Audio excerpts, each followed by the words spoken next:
అంతరిక్షంలో చైనా దూకుడు కొనసాగిస్తోంది. Moon machine ఒకవైపు, మార్స్ మిషన్ మరోవైపు, సరికొత్త శాటిలైట్స్ ఇంకోవైపు.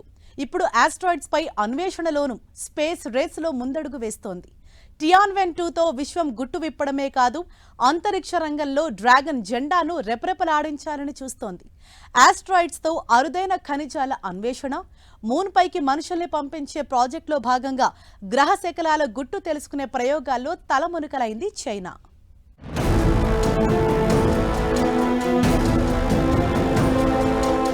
ఆస్ట్రాయిడ్స్ పై ప్రయోగాల్లో చైనా మరో ముందడుగు వేసింది. టియాన్వెన్-2 అంతరిక్ష మిషన్ను ప్రారంభించింది. ఇది భూమికి సమీపంలోని కమోవలేవా అనే ఆస్ట్రాయిడ్ పై ప్రయోగాలు చేసి దాని నమూనాలను సేకరించి ఆ తరువాత ఒక కామెట్ అంటే తోకచుక్కకు సంబంధించిన అధ్యయనం చేయడానికి ఉద్దేశించిన ఒక ప్రతిష్టాత్మక మిషన్. టియాన్వెన్-2 స్పేస్ క్రాఫ్ట్ ను మే 28న చైనాలోని జిచాంగ్ శాటిలైట్ లాంచ్ సెంటర్ నుంచి లాంగ్ మార్చ్ 3B రాకెట్ పై ప్రయోగించింది. ఈ మిషన్ భూమికి దగ్గరలోని ఆస్ట్రాయిడ్ 469219 కమోవలేవా నుంచి రాతి నమూనాలను సేకరిస్తుంది. 469219 కమోవలేవా పరిమాణం 40 నుంచి 100 మీటర్లు ఉంటుంది.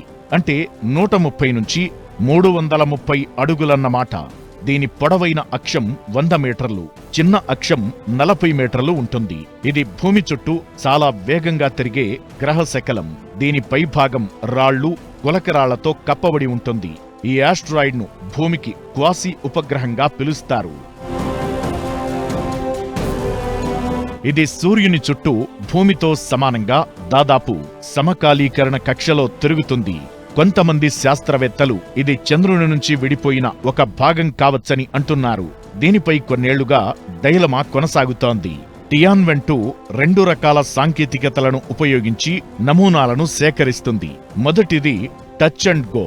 ఇందులో ఆస్ట్రాయిడ్ ఉపరితల భాగాన్ని తాకి త్వరగా నమూనాల్ని సేకరిస్తుంది. గతంలో NASA Osiris rex, Japan Hayabusa 2 మిషన్లు ఈ పద్ధతినే అనుసరించాయి. రెండోది యాంకర్ అండ్ అటాచ్. ఇది ఆస్ట్రాయిడ్ ఉపరితలంపైకి 4 రోబోటిక్ ఆర్ములను ఉపయోగించి ఆస్ట్రాయిడ్ పైనే స్థిరంగా ఉండి డ్రిల్ చేసి నమూనాల్ని సేకరించడం. ఇది ఇప్పటి వరకు పరీక్షించని కొత్త పద్ధతి. సుమారు 100 గ్రాముల రెగోలిత్ అంటే ఆస్ట్రాయిడ్ ఉపరితలంపై ఉన్న రాతి శిథిలాలను సేకరించడం దీని లక్ష్యం. టియాన్వెన్-2 ఇది సెకండ్ మిషన్. టియాన్వెన్-1 మార్స్ పై ప్రయోగించడం జరిగింది. దానిలో ఒక రోవర్ ఉంటుంది, ల్యాండర్ ఉంటుంది. అది ఇంకా పరిశోధనలు చేస్తుంది.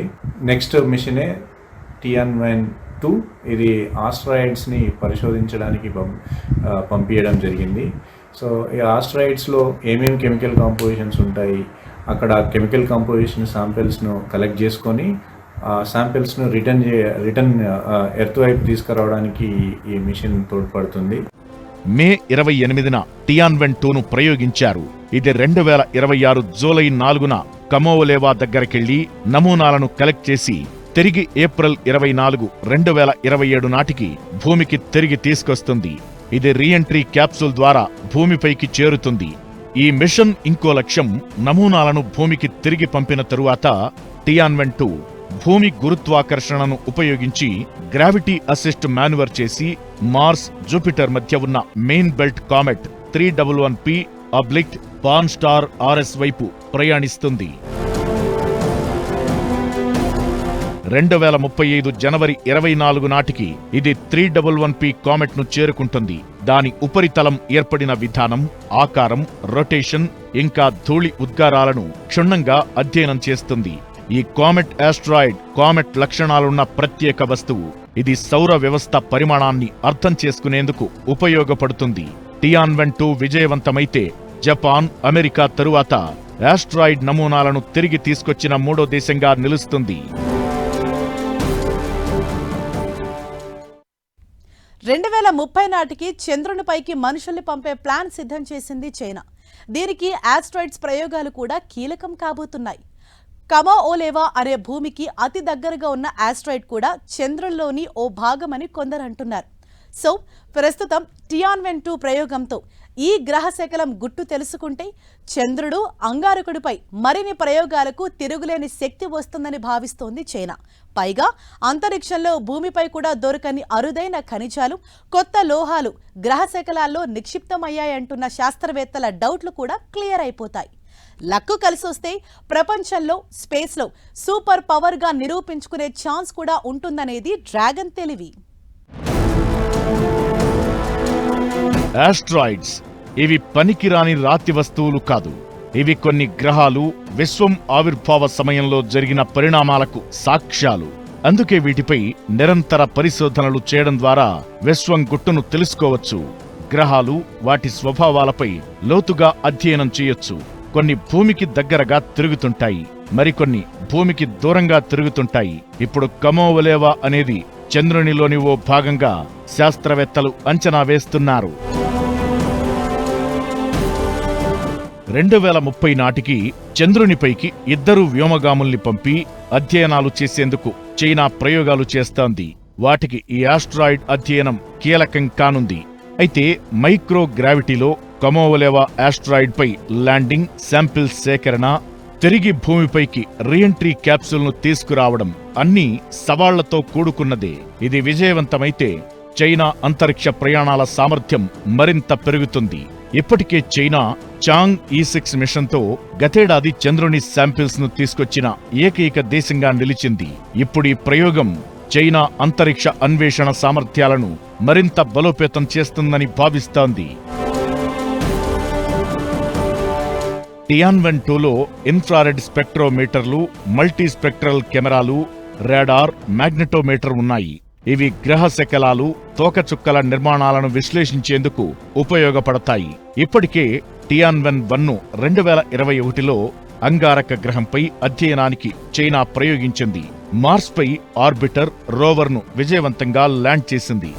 2028లో టియాన్వెన్ 3తో మార్స్ నమూనా రిటర్న్ మిషన్ను, 2030లో టియాన్వెన్ 4తో జూపిటర్, యురేనస్ గ్రహాల అన్వేషణల్ని లక్ష్యంగా చేసుకుంది.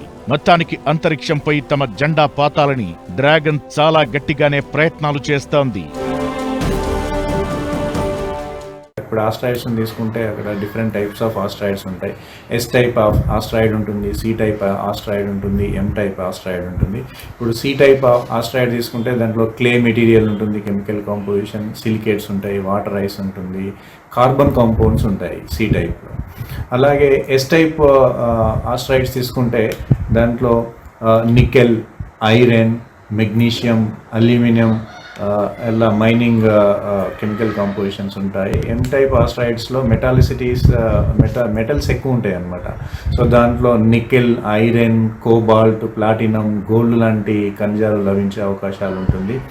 ముందు ఆస్ట్రాయిడ్ల నుంచి వచ్చే ప్రమాదాల నుంచి రక్షణ పొందేందుకు, భూమికి దగ్గరగా వచ్చే గ్రహ శకలాల ప్రయాణ మార్గాన్ని మార్చేందుకు, దానిపైన స్పేస్ క్రాఫ్ట్తో ప్రభావితం చేసేందుకు ఈ ప్రయోగాలు బాగా ఉపయోగపడతాయి.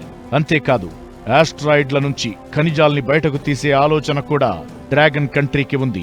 విలువైన ఖనిజాలను గుర్తించగలిగితే అది చైనా ఆర్థిక రక్షణ సాంకేతిక వ్యవస్థ బలోపేతానికి ఎంతో ఉపయోగపడుతుందనేది డ్రాగన్ దూరపు ఆలోచన. దీంతో ప్రపంచంపై ఆధిపత్యం, ప్రపంచ దేశాలను శాసించే శక్తి, సూపర్ పవర్గా ఎదిగే సామర్థ్యం కూడా దక్కుతుందని చైనా బలంగా నమ్ముతోంది. అందుకే అంతరిక్ష పరిశోధనల్లో మైలురాళ్లుగా నిలిచే ప్రయోగాలకు శ్రీకారం చుట్టింది.